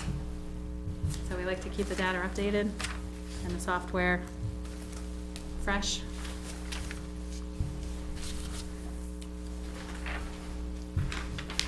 Anything on this one? Seems pretty straightforward. Big, multi-line legal. Plan on getting sued this year, Tim? Every year. Every year. Excellent. Is that a number that we should consider raising up as much as we don't want to? I hope not. There are no present lawsuits that I'm aware of. It's just been general legal inquiries, a lot of which have been either case-specific, reimbursable by an applicant. It's been very minimal. I've been trying to exercise our free service through New Hampshire Municipal as much as possible. Sometimes I get too specific and they defer me to legal counsel, so. I do the best I can. We really try to hold off until the last possible minute and then say, oh yeah, by the way, X, Y, Z, hit all these points in one billing, so. Yeah, it's one of those things that you can't really plan for, you know, who's going to, But but Yeah. it's our obligation to current. defend. no current lawsuits. Correct. So that should help that number. Hopefully. And we are also, we did put out a request for proposals. We've obviously been with the same legal firm for over a decade now. The partners that have represented the town have changed, but just to do, be good stewards of the town's money, you know, we put it out there just to see if there are other competitive hourly rates, and we still haven't made a decision. We had 4 firms, 4 very qualified firms that submitted proposals, and hopefully we'll be reviewing those and maybe coming closer to a decision this coming Monday. Getting 4 bids on anything is good. Yes, Yep. yes. And so you're not Sure is. finding that those are I'll gonna get 4 bids naturally on be anything. higher just because going with a different firm? No, the rating was actually very competitive amongst all 4 firms. I think, you know, I think it's a standard for the practice. Okay. You know, they're all gonna be about the same rate, it's just a matter of the level of service and, the qualifications, the attorneys that are representing them. I mean, it would be good to have a nice blend of, you know, employment law, municipal law, land use law, Yep. to have a firm that kinda hits all those points and have those resources available.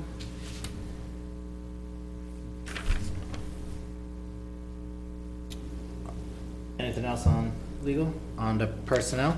Personnel. That's a pretty big delta. Yes. A lot of TBDs. A lot of TBDs, yep, so Yeah. that's all gonna be based on salaries. So I will have that fine tuned for you next week.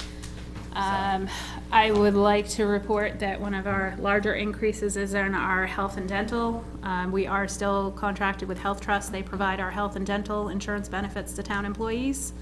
Our more premium plan, which has a $1,000 deductible for the employee, it has a higher cost premium. That had a rate increase of 9.7%.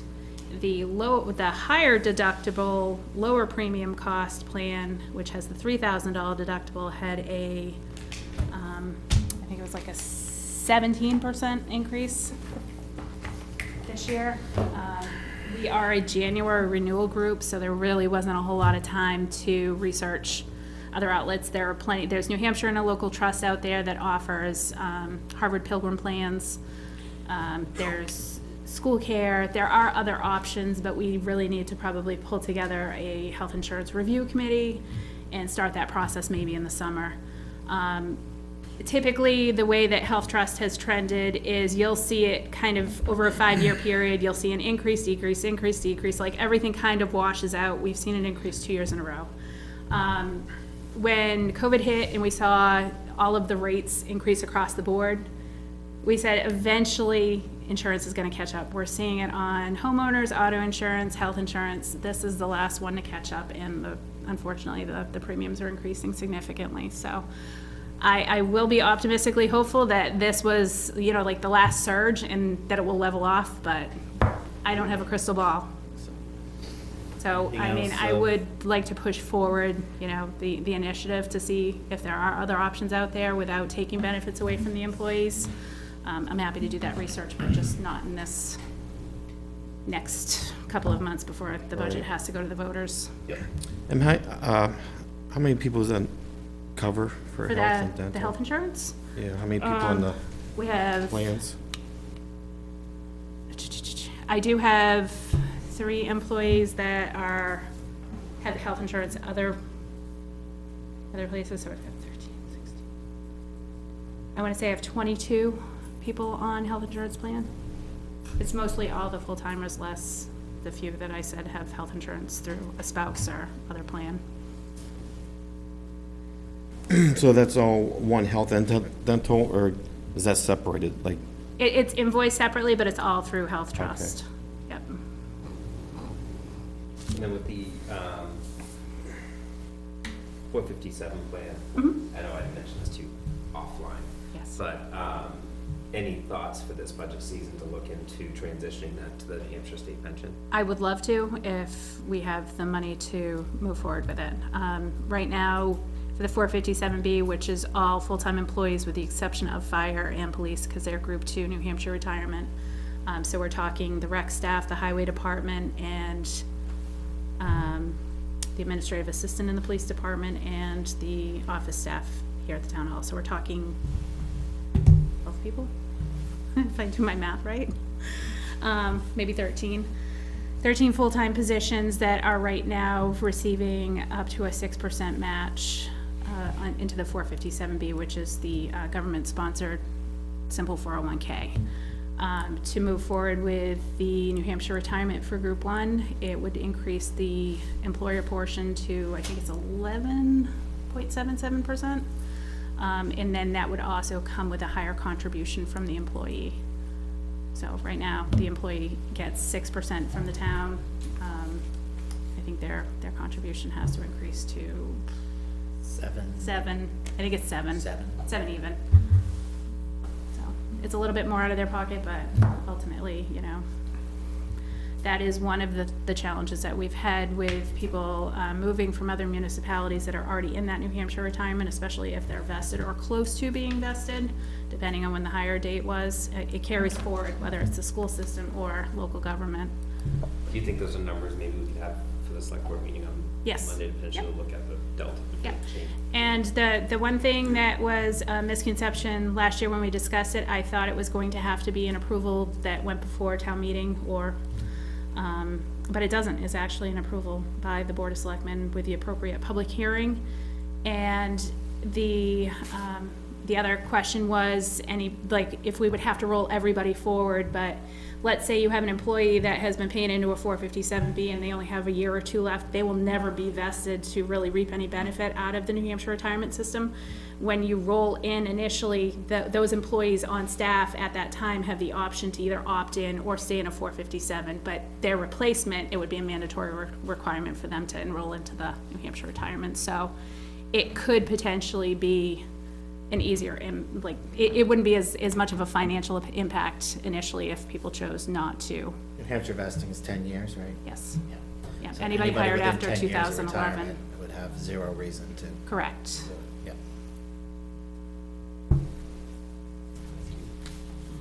Anything else on personnel? Let's look at insurance.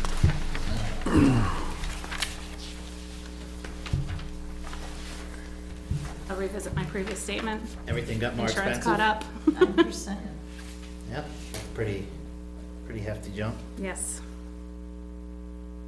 a little over 11K, so 10% increase, 10.5, something like that.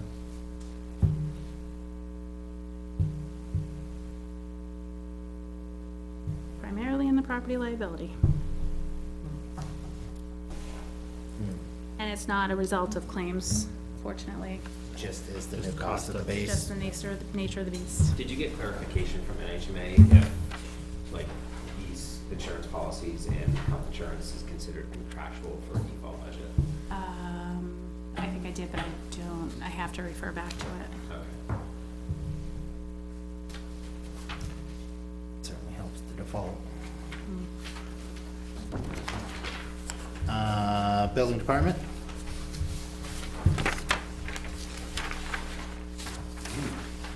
A little bit of a decrease here.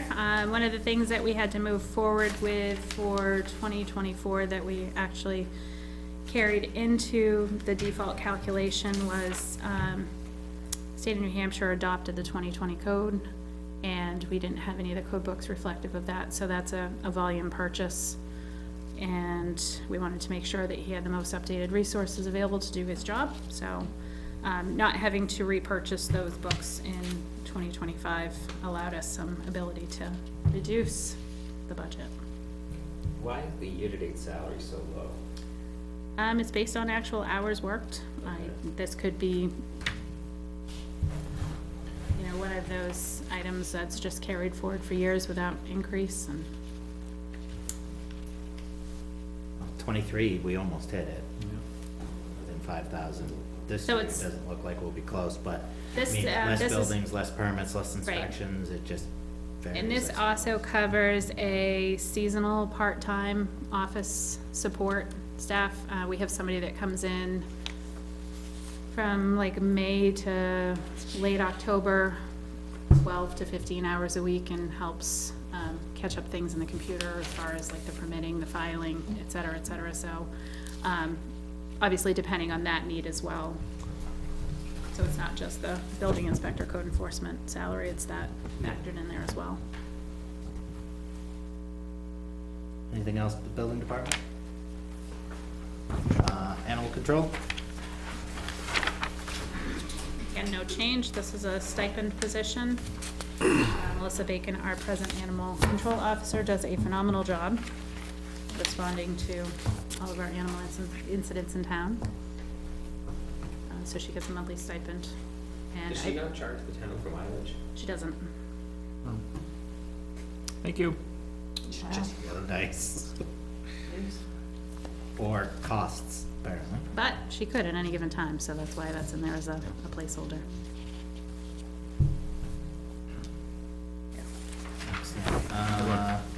General assistance, all went away because it's a line item except for, no, we rolled it, oh, right. Yeah, we consolidated everything into one. And then, of course, the first line is the salary for our welfare director. She only charges when there's caseload. Last year, we had very minimal caseload. This year, we're actually working with an active client, so you'll start to see some expenditures coming out of this. I don't anticipate this to go over budget in 2024, but you never know. There is still a month and a half of what could potentially be a very hard season for somebody that might be in a homeless situation, so. We're required to provide this support, so.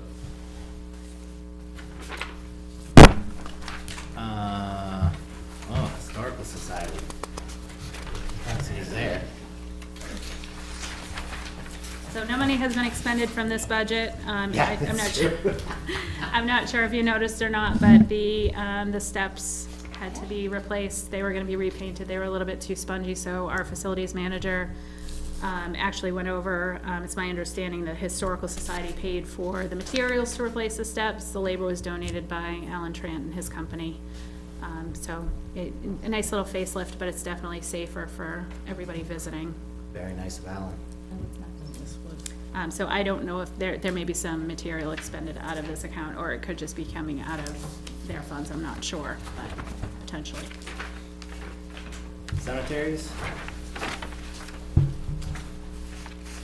Again, no change, this is for mowing, any type of tree maintenance that needs to take place. I have not received any requests for changes to this budget.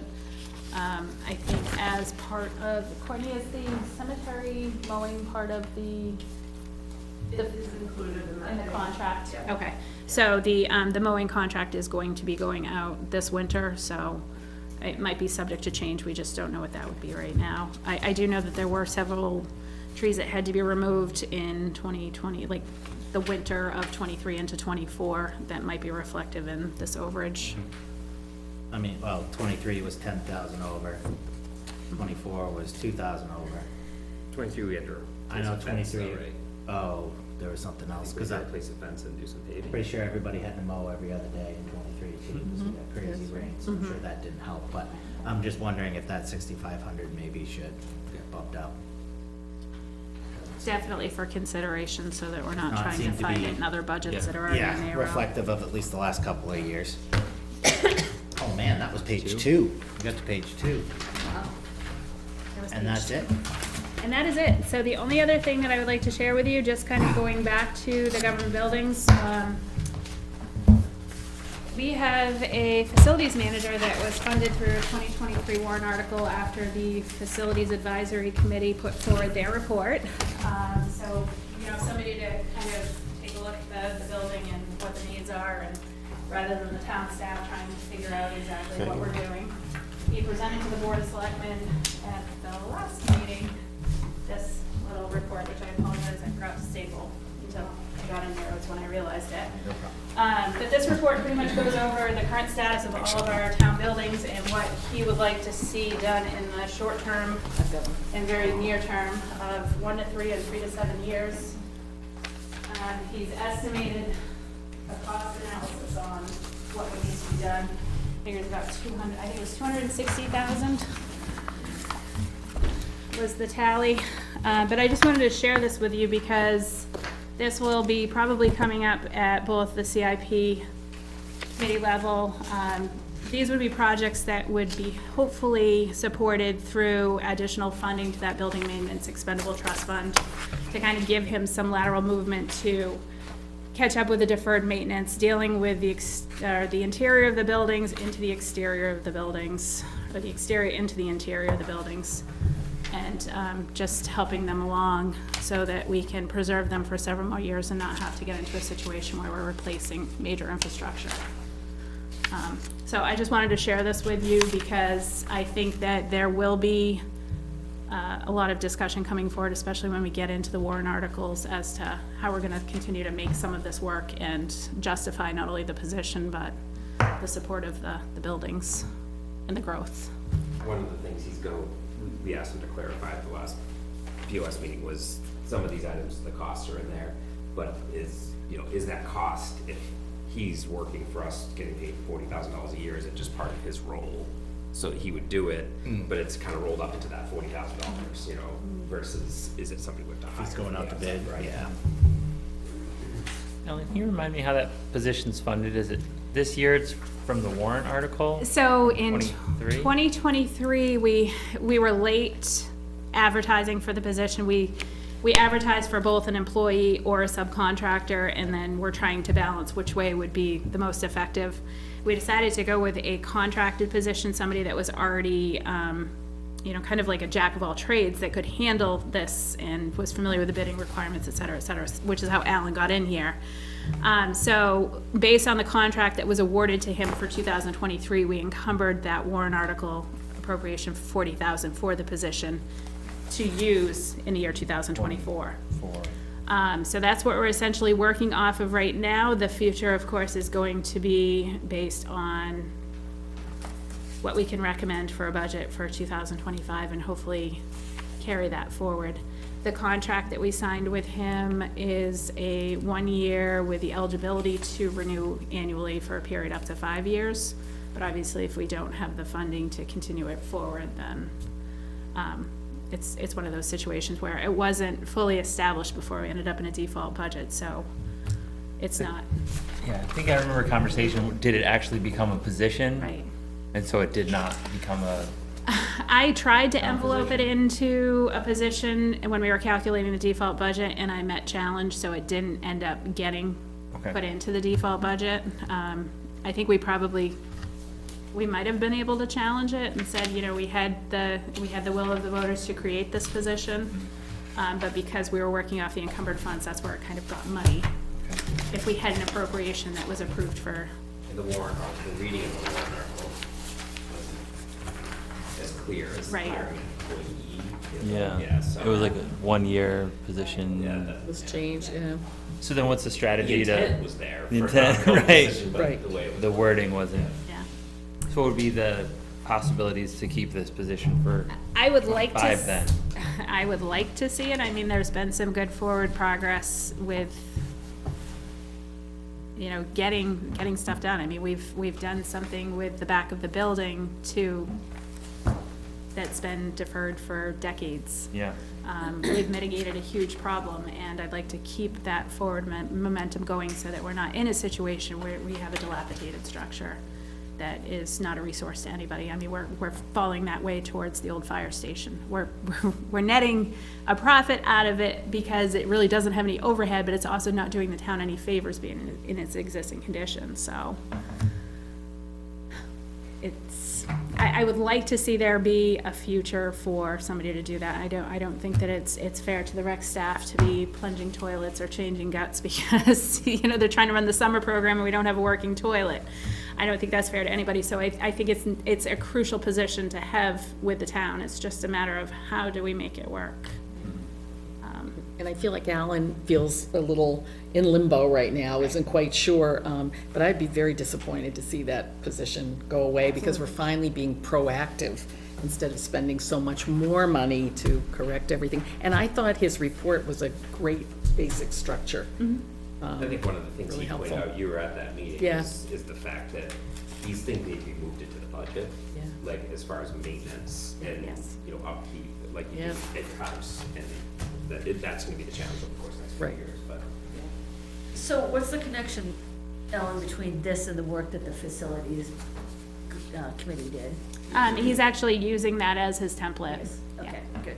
Yep, that was one of the first documents that we provided to him, and what he's been tasked off with as part of his position is to create more or less like a maintenance log for all the buildings, so we can determine like what has annual contracts, what needs to be done, who the contractors are, and create a timeline for when certain things need to be done. He's had quite a bit tasked off to him, so Yeah. I am impressed with what has been accomplished this year, although, you know, it's like sometimes you just wish that there could be that much more, but Yeah. you're limited to your resources. So, Go ahead, sorry. yeah, and then, so then, this is great because it's really detailed. Has there been any conversations about the prioritization of different buildings? Because this is great because it shows like a 1 to 3 and then longer, but then like what's in the 1 to 3, what's more important than the others? I think he was going to fine tune that. He was gonna pull together more, he was gonna break down the pricing a little bit more and really put forward a recommendation. Because I think the CIP Yes. committee will want to know Yeah. that. Yeah. Definitely. And he volunteered to come. He'd be more than happy to, Oh, good, you know, okay. chat with us as Yeah. well. You know, I think he's done a great job, and just something like even supervising the installation of the gym floor, that there's somebody there, you know, checking on the progress is, Good. yeah. Any other questions for Ellen? Well, I guess what I'm hearing from you now is that this $40,000 for that position has not been put in budget. Correct. Correct. So that's what we have to work on Monday, let's try to figure out, You guys are gonna do that, okay. well, Well. so we're gonna do it. Figure out how to balance it. We'll plug it in here, it's probably gonna be over your recommended, Guessing you're allegations. not starting us under 4% with your first recommendation, are you? Not not unless we see here for 24 hours on Monday. I don't know. I'm just messing with it. Anything else for Ellen? Thank you. Appreciate all the information. Thank you. Thank you for your questions. Thanks, Ellen. Oh, yes. This worksheet at the very end. Tax cap calculation. Tax cap calculation. Could you run us through this, because it, and then explain in layman's terms how it works with the warrant articles, and, because I think it's a little different than we've done in the past. I actually think it's very similar to how we finished up Okay. year end. But it's The year before was the outline. not where we Wandering started road last year. there. So, So the tax cap calculation, as we all learned last year, 3/4 of the way through the budget season, the way that it had been calculated in the past was incorrect. We were kind of putting things out in separate warrant articles to meet the 4% on the operating budget alone, where the statute is very clear. It says 4% of the amount to be raised by taxation. So essentially, you're taking your total approved appropriations, your operating budget, plus all monetary warrant articles, reducing those by your estimated revenues, adding back in anything that may have been funded by unreserved fund balance, your surplus, because technically that was already taxed. It was just money that's kind of in reserves to be used to offset taxation. To come up with your bottom line, by which you add the 4% to, and that's what you have to work with. So Tim actually took the reins on this, just so we could start it for discussion as we're starting to sharpen pencils, and did this calculation, and I concur with it. So what he did was he took our operating budget for 2024, which was our default budget, 4,848,607. Added in all the warrant articles that were approved with monetary value for another 521,875 for total appropriations approved for 2024 of $5,370,482. This amount concurs with the Form MS-232 that we have to file with the Department of Revenue. It's the appropriations as voted, so it's the will of the voters, how they decided to give us for budget. Which was over $380,000 Less than what we had proposed. No, less than what we spent in That, less than we expend, yes. So we were already behind there. Our net revenues, when we filed the MS 737, which is our budget that we presented to the town for approval, we put together an estimated revenues based on projections. That amount gets adjusted in the fall based on what we received year to date. Things change. So even that number, I had originally estimated when we did that MS 737 over 2.5 million. And when I did the MS 434 in September, that number got reduced to 2,441,553. So that leaves a figure to be raised by taxation of $2,928,929. This is the amount that is essentially used to calculate our tax rate. When they factor in the MS1 values, the total valuation of the town. We're not there yet. I'm hoping that we're close to being put in the queue, so these numbers can be finalized, but, so you take that bottom line, your appropriations less your revenues, come up with a bottom line, add 4% to that, and that's essentially what we have to increase our budget at a max for recommendation for 2025. So right now, we're looking at a mere $117,157 for our total operating budget and warrant articles to propose for 25. And I do just want to make the comment that not only were we given a default budget that was $385,000 less than we expended in 2023, but we also lost a very significant warrant article, which was for our road reconstruction. That was $500,000 that would have gone towards road improvements, paving, repaving, paving new roads. That was a huge loss. So how to get that back?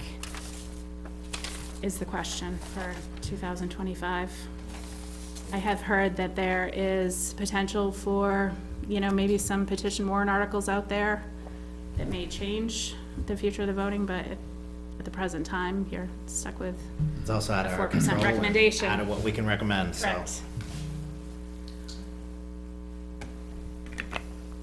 So that number, So once we get the operating budget situated next week, the first meeting in December, which will be December 2nd, I believe, for the select board, we're gonna really start talking about warrant articles. Hopefully by then, the CIP is also going to be close to making their recommendations for project status for 2025. Things to consider for a potential warrant article, so it'll be creative funding yeah. between the both. Now, is there a balance in the unassigned fund balance? Could you use some of the money from there?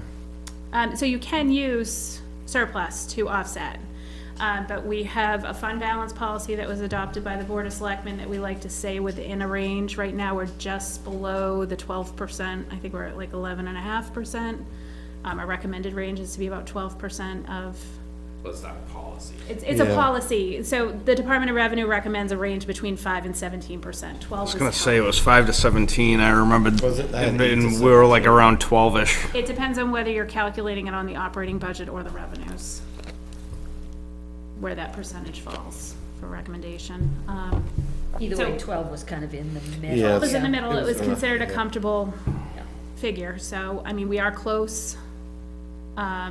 Last year, I think there was a proposal for, we were actually gonna try to offset the roads warrant article by $150,300 in surplus. That was the only thing that we were trying to fund out of that, and that failed, so we obviously didn't have that reduction.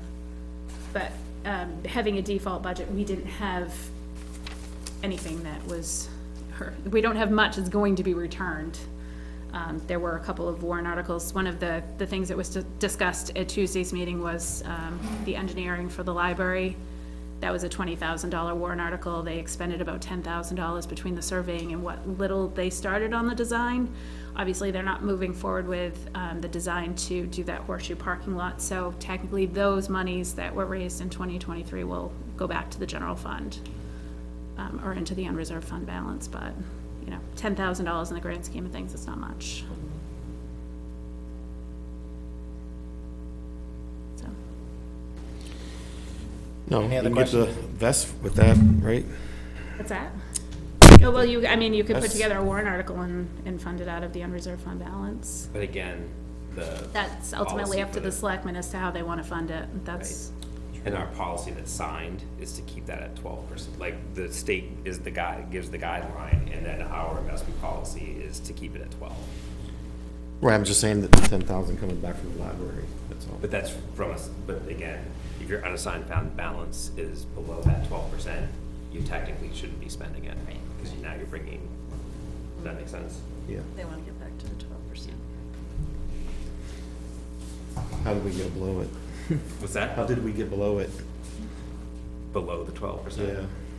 you really just estimate, I mean, when you create your operating budget, there could be money returned at the end of the year, expenditures that don't take place, same thing with your warrant articles that lapse, that all just gets returned, but it's really just a good estimation. If we were over 12% though, last year, but it's below now, did funds actually get pulled out of it? That's what I was wondering. No, the only, It's a multiple. It's a multiple, there's a constant that's gonna change, and that's what you're spending. right, So if your spending went up in 2023, and you use that as a multiple, then that's why it always, the percentage seems the same. but the Right, I dollar see what you're saying, yeah. Dollar will change. Right, because the spending is increasing, right? Got it. so I put those little notes on there as to which forms they go to, so you can reference them. All of our DRA forms that we file, Right on the website. are on the website, so you can reference and kind of see how everything's all calculated out, but that's how it just kind of ticks and ties. Nice to actually start with the right number. January looking Yeah. at it. Oh, that was painful last year. Yeah. So that's the other aspect, the other part of, especially the operating budget, we have a lot of essential line items, especially when you're talking about like the planning and zoning, which I know we haven't quite touched on. Those were, they were very close to level funding. I think it was just the funding for a computer for the land use secretary that was an adjustment. But you need to see the revenue side of that, because there has to be an appropriation for an expenditure made, even if there's an offsetting revenue, so. Well, when I pull together all of these figures into that one spreadsheet, you'll have the offsetting revenues to look at, rather than the last thing that you're looking at, saying, oh, okay, this is the missing piece. Excellent. That would be nice to see. It's not gonna, they don't fluctuate that much. I mean, our general things are our motor vehicle, registration that the town clerk collects, our room and meals tax, and our highway block grants. Those are the pretty big consistent ones, and then the rest of it's just the general revenues that are produced by the departments, whether it's planning board fees or recycling tipping Predictions fees. this year too, our highway block grants are not gonna be as kind as last year. Unfortunately not. We've been very fortunate with those over the past couple of years, where they've been higher than expected, Found but, extra money halfway through the year twice. That's Yeah. not gonna happen again. right. Anything else on budgets, presentations at the moment? If not, move on to subcommittee reports. Anybody done a subcommittee since Tuesday? If not, I'll just say on CIP, we haven't done anything, but we're meeting. okay, so I'll have something next meeting. That's great. Yep. Speaking of which, under other business, next meeting is next week, it's the 21st. Will be first review, as we've been discussing with the town draft budget, and sort of just a heads up. And following week, Thanksgiving week, obviously, we're not meeting, and then the meeting after that will be December 5th, hopefully for the school draft budget. Another note, I did not make the 5 edits that I said I would, because I completely forgot.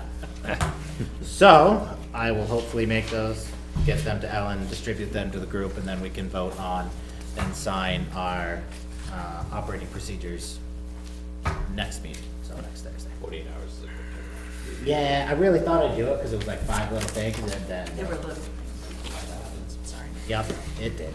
It's been a crazy couple of days. I would like to make a motion to adjourn our meeting. That's fantastic. Motion by Tim, second by, Karen just did. second by Karen. All those in favor? Aye. All those opposed? Meeting is adjourned.